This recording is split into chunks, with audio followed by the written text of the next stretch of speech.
मेरी कविता वो फरिश्ता। जब जब मेरा दिल कहता है मुझे बहुत सी बात करनी है, जब जब मेरा दिल कहता है मुझे बहुत सी बात करनी है, फिर ये सवाल भी उठता है कि किससे करनी है। ये सवाल मेरे लिए हमेशा सवाल बनकर ही रह जाता है। इसका जवाब मेरे दिल को कभी नहीं मिल पाता है। मेरे अंदर कैद सा दिल आजाद होकर अपने हर एहसास को किसी से बांटना चाहता है, अपने अकेलेपन की उदासी को छाटना चाहता है, अपने अंदर की बढ़ती घुटन को काटना चाहता है। काश काश कोई फरिश्ता मुझे मिल जाए, काश कोई फरिश्ता मुझे मिल जाए, जिससे मिलकर हम अपना सारा गम भूल जाए और वो फरिश्ता मुझे इतना अपना लगे कि मेरी सांसें बनकर मुझ में घुल जाए। मेरी आंखों में आंखें डालकर वो मेरे हृदय का सारा हाल जान ले, मेरे दर्द की सारी गहराई नाप ले, समझ ले वो सारी बातें, समझ ले वो सारी बातें जो आज तक मैं सबसे बोल न पाई। गवाह बन जाए मेरे उन सारे राज का जिनसे आज तक मैं पर्दा उठा न पाई, और पहचान ले मेरी जिंदगी उजाड़ने वालों के चेहरे भी जिनसे मैं रिश्ता निभा न पाई। वो फरिश्ता पूरे का पूरा मेरा होकर मेरी आखिरी सांस तक मेरे साथ रहे। दिमाग चलाने को फुर्सत ना मिले, दिल से इतनी बात चले। थक गई हूँ मैं उस फरिश्ते की तलाश में, थक गई हूँ मैं उस फरिश्ते की तलाश में, क्योंकि वो फरिश्ता तो बसा ही रह गया मेरे बस ख्याल में। थैंक यू सो मच, आप सब ने अपना कीमती वक्त देकर मेरी इस कविता को सुना और मुझे उम्मीद है मेरी कविता आप सभी को बहुत अच्छी लगी होगी। और अगर अच्छी लगी हो तो मेरे वीडियो के ठीक नीचे रेड कलर का सब्सक्राइब बटन है, उसे दबा दीजिए, और एक बेल आइकन है उसे भी दबा दीजिए, ताकि मेरा हर नया वीडियो आप तक आसानी से पहुंच सके और मैं आप सबके दिलों तक भी आसानी से पहुंच सकूं। तो आज की मेरी कविता का शीर्षक है वो फरिश्ता। लेकिन आज फिर मैं अध्यात्म के एक टॉपिक पर आप सबसे बातें करूंगी, और मैं मोस्टली वो टॉपिक उठा रही हूँ फिलहाल कि मुझे समझना है हमारे शरीर के अंदर जो ताकत है, जो शक्ति है, उसे जानना है। बहुत कुछ हमारे शरीर के अंदर सूक्ष्म भी लेवल पे चल रहा है, बहुत बारीक जो बोलते हैं ना ज्ञान है, वो भी हमारे शरीर के अंदर छुपा हुआ है। तो पहले शरीर को समझते हैं, उसके बाद जानेंगे कि ब्रह्मांड में या बाहरी दुनिया में हमारे लिए क्या कुछ रखा हुआ है। तो शुरुआत करते हैं पहले अपने शरीर को ही समझने की। तो देखिए, आज जो टॉपिक है मेरा वो है चक्र के बारे में। आप सबने सुना होगा कि हमारे शरीर के अंदर जो है कि 7 चक्र हैं। जब आप जो अन्न खाते हो, उस अन्न से हमें जो है कि जो ताकत मिलती है वो ऊर्जा में भी जो है कि बढ़ जाती है। ठीक है, हमारी जो है हार्ट बीट चल रही है, वो भी ऊर्जा की वजह से। आप मल मूत्र का विसर्जन कर रहे हो, उसमें भी एनर्जी आप जो है खर्च करते हो। ठीक है, तो जितना भी मूवमेंट हमारे शरीर के अंदर चल रहा है वो सब जो है कि आपकी एनर्जी को खत्म कर रहे हैं। तो सर से लेके पैर तक अगर हमारे शरीर के अंदर ऊर्जा का मूवमेंट चल रहा है, एनर्जी का मूवमेंट चल रहा है, एनर्जी जो यहाँ वहाँ जो गतिमान है, तो आप सबको क्या लगता है कि बस ये मूवमेंट चल रहा है? नहीं, मूवमेंट चल रहा है, बट इन जो है कि एनर्जी का एक सेंटर पॉइंट भी है। ऐसे तो बहुत सारे सेंटर पॉइंट है, लेकिन मुख्य जो सेंटर पॉइंट बताए गए हैं, जहां पर ये ऊर्जा का जो केंद्र स्थान बताया गया है, वो 7 जगह है। 7 जैसे सबसे पहला जो हमारा ऊर्जा का सेंटर पॉइंट है वो कहाँ है? वो हमारी रीढ़ की हड्डी के निचला जो हिस्सा है, ठीक है, वहां पर सबसे पहला चक्र होता है मूलाधार चक्र। मूलाधार चक्र से आप थोड़ा ऊपर उठोगे तो आएगा स्वादिष्ठान चक्र। स्वादिष्ठान चक्र से ऊपर उठोगे तो नाभि की एरिया आएगी और उसे कहते हैं मणिपुर चक्र। उससे ऊपर उठोगे, आपके 2 जो सीने के बीच का स्थान है वो है अनाहत चक्र। फिर उससे ऊपर उठोगे आप तो आएगा कंठ एरिया, इसे कहते हैं विशुद्धि कंठ। और इससे ऊपर उठोगे तो ये जो आपका सेंटर पॉइंट है इसे कहते हैं हम आज्ञा चक्र, अजना चक्र भी कुछ लोग कहते हैं। और उससे ऊपर है लास्ट हमारा, इसे कहते हैं हम सत्यलोक, इसे कहते हैं हम सहस्त्रार चक्र, इसे कहते हैं हम मुकुट चक्र, और इंग्लिश में कहते हैं क्राउन चक्र। तो बहुत सारे नाम हैं इस सहस्त्रार चक्र के। तो आप अगर कुंडली के बारे में पता करने जाओगे तो आपको ये पता चलेगा कि कुंडलिनी जो एक दिव्य स्त्री शक्ति है, एक आदि शक्ति है।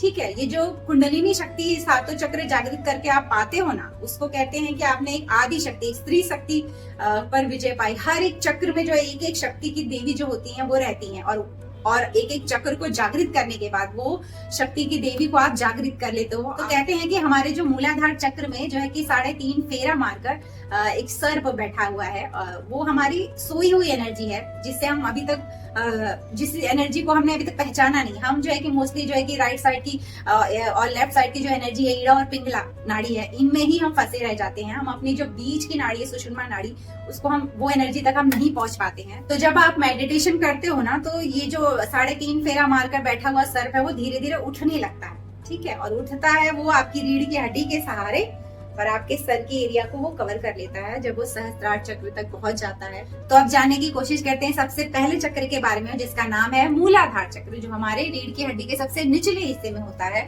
तो अब इस चित्र को देखिए, जो है कि मूलाधार चक्र को कुछ इस तरह से बताया जाता है।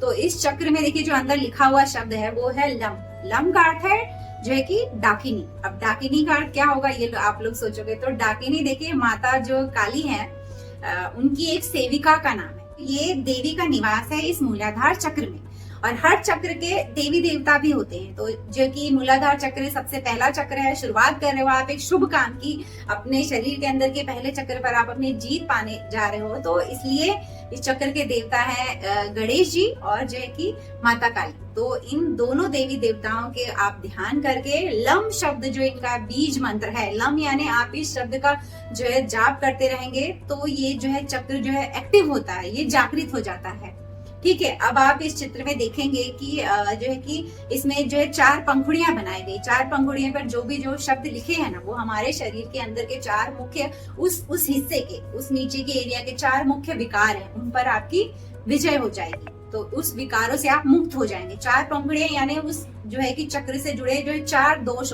आप में रहेंगे, तो उन पर आप विजय पालोगे। तो मूलाधार चक्र सबसे नीचे है, तो ऑब्वियसली आप काम विजय हो जाओगे मूलाधार चक्र के पर, अगर आपने जो अपनी विजय जो है हासिल कर ली। और इस चक्र को देखिए पृथ्वी तत्व से जोड़ा जाता है। जो ये चक्र है हमारा, इसे पृथ्वी तत्व से हमेशा जोड़ा जाता है। तो उसका रंग जो है लाल बताया गया है। अब इस चित्र में आप देखेंगे तो वर्ग एक छोटा सा ट्रायंगल बना है, उसमें देखिए सर्प की आकृति बनी है, यानी उसी ट्रायंगल में जो है कि कुंडलिनी शक्ति जो है 3-3.5 फेरा मारकर सर्प के रूप में बैठी हुई होती है, जिससे आपको जो है ध्यान करके मेडिटेट करके बाहर लाना होता है। अब देखिए इस चक्रों में आप ध्यान से देखेंगे तो ट्रायंगल शेप भी बना हुआ। ट्रायंगल शेप को आप देखेंगे तो नीचे की तरफ जो है ट्रायंगल झुका है, ऊपर से स्ट्रेट लाइन है। तो वो किस लिए होती है कि एनर्जी नीचे से ऊपर उठी और बैलेंस हो गई, ठीक है। और सर्कल भी है इस चक्र के अंदर, तो इसका मतलब ये है कि एनर्जी का फ्लो जो है कि लगातार हो रहा है, लगातार चल रहा है, ठीक है। तो हर एक चक्र में जो कुछ भी आप देख रहे हैं सबका कुछ ना कुछ मतलब है। अब मूलाधार चक्र से 4 अंगुल ऊपर आप आएंगे, यानी नाभि से थोड़ा नीचे, और मूलाधार चक्र से 4 अंगुल ऊपर आएंगे तो फिर आपको मिलेगा दूसरा चक्र, उसका नाम है स्वाधिष्ठान चक्र। स्वाधिष्ठान चक्र देखिए इसमें आप ध्यान से देखेंगे तो आपको दिख रहा है अंदर इसका बीज मंत्र है वम। वम का अर्थ है कि इस जो चक्र को जो है रागिनी देवी की शक्तियां इस चक्र में होती हैं। अगर आप इस चक्र को जागृत करते हो तो आप जो है कि उनकी शक्तियों को पा जाओगे। तो रागिनी देवी भी जो है कि आदि शक्ति की ही ये सारे जो है कि मतलब उनके ही सेविका कह लीजिए या उनके ही रूप समझ लीजिए। तो जो है जल तत्व को बिलोंग करता है, और इसके जो देवी देवता हैं वो है ब्रह्मा जी और सावित्री जी। तो अब इसमें देखिए चांद का आकार भी बना हुआ है। तो आप देखेंगे कि ये मूलाधार चक्र से ये एरिया को यहाँ तक फैलाएंगे, यहाँ तक कि वो एरिया कवर करेगी तो एक हाफ चांद ही बनता है, एक हाफ मून ही बनेगा। तो इसलिए इस चक्र को इस चिन्ह के द्वारा दिखाया गया है। और अगर इस चक्र पर हम जीत हासिल कर लेते हैं तो हमारा आत्मविश्वास बहुत बढ़ जाता है। अब इस चक्र से हम ठीक ऊपर उठते हैं तो आता है हमारी नाभि के एरिया में मणिपुर चक्र, और रम जो है ये बीज मंत्र है, इसका जो उच्चारण करना होता है कि अपने जो है कि इस चक्र को जागृत करने के लिए। और ये जो चक्र है नाभि एरिया में है तो ऑब्वियसली इसका जो है तत्व कौन सा होगा, अग्नि तत्व होगा, क्योंकि इस एरिया में देखिए जठर अग्नि आती है, तो अग्नि तत्व ही है इस चक्र का। और देखिए इसमें पंखुड़ियां कितनी है, 10 हैं। 10 हैं, इसका मतलब ये होता है कि आपने इस एरिया से जुड़े हुए जो 10 विकार हमारे शरीर में आते हैं उन पर आप अपनी विजय पालोगे, ठीक है। और जो इनके देवी देवता जो है विष्णु जी हैं और जो है माता लक्ष्मी होती है, ठीक है। अब ये चक्र में आप ये सोचते रहोगे कि कब कौन सा बीज मंत्र बोलना, हमें कैसे पता चलेगा। तो देखिए जब आप ध्यान करने बैठोगे ना रोज एक ही समय पर, तो धीरे धीरे आपको समझ आएगा कि एनर्जी का जो है कि लेवल ऊपर उठ रहा है। आपको बहुत अच्छी तरह समझ आएगा कि आप किस चक्र पर अभी अटके हुए हो। मतलब वो हर चक्र का मूवमेंट जो है आपको समझ आता है। आप जितना ध्यान लगाओगे, ध्यान लगा रहे हो, इसका मतलब ही यही होता है कि आप अपने अंदर जो है कि घुसने की कोशिश कर रहे हो। अपने अंदर जो कुछ भी चल रहा है सबको बहुत जानना चाहते हो, समझना चाहते हो, ठीक है। तो आपको सब पता चलता है कि आप किस चक्र पर काम कर रहे हो, फिलहाल आपका शरीर किस चक्र पे काम कर रहा है। तो अब इसके आगे बढ़ते हैं, इस चक्र से ऊपर उठेंगे तो सीधे आप पहुंचोगे अनाहत चक्र पर। अब अनाहत चक्र का बीज मंत्र देखिए क्या लिखा है, यम। यम यानी लाकिनी। लाकिनी देवी की शक्ति जो है इस चक्र को प्राप्त होती है, और इस चक्र के जो देवी देवता होते हैं वो है शिव जी और पार्वती जी। और ऑब्वियसली अनाहत चक्र यहाँ पर है, तो इसका जो है कि तत्व कौन सा होगा, वायु तत्व होगा। क्यों? क्योंकि ये हिस्सा जो हमारे जो फेफड़ों की आती है, सबसे ज्यादा वायु यही होती है हमारे, तो ये वायु तत्व को बिलोंग करता है ये चक्र हमारा। और इस चक्र को आप ध्यान से देखेंगे तो दो ट्रायंगल जो है कि नीचे की दिशा में, एक ऊपर की दिशा में दिखाए हुए गए हैं। तो ऐसा क्यों है? क्योंकि देखिए जो एनर्जी ऊपर उठी वो ऊपर चढ़कर बैलेंस हो गई, ठीक है। सांस लेकर आप फिर एक एनर्जी नीचे ला रहे हो तो उसको भी आपने बैलेंस कर दिया। एक एनर्जी ऊपर से उठी वो बैलेंस हुई, जो आपने जागृत कर रहे कुंडली से, सांस लेकर आप एक एनर्जी डाल रहे हो तो वो भी बैलेंस हो गई। तो जब यहाँ की एनर्जी और अंदर आप सांस के जरिए जो ले रहे हो वो भी एनर्जी यहाँ सीने में बैलेंस बनानी होगी ना, क्योंकि जो आप सांस ले रहे हो फेफड़े में जा रही है तो वो एनर्जी का भी, तो इसलिए दो ट्रायंगल बनाए गए, एक नीचे की एनर्जी को बैलेंस करना और जो आप सांस ले रहे हो फेफड़ों में वो एनर्जी को भी बैलेंस करना। तो इस तरह से जो है कि अनाहत चक्र को अगर आप बैलेंस कर ले तो आपके अंदर एक अद्भुत जो है कि आध्यात्मिक ज्ञान आ जाता है, आपकी जो है कि आंतरिक शांति को समझने लगते हो आप। तो और इस जो है चक्र का रंग होता है उसे हरा कहा गया।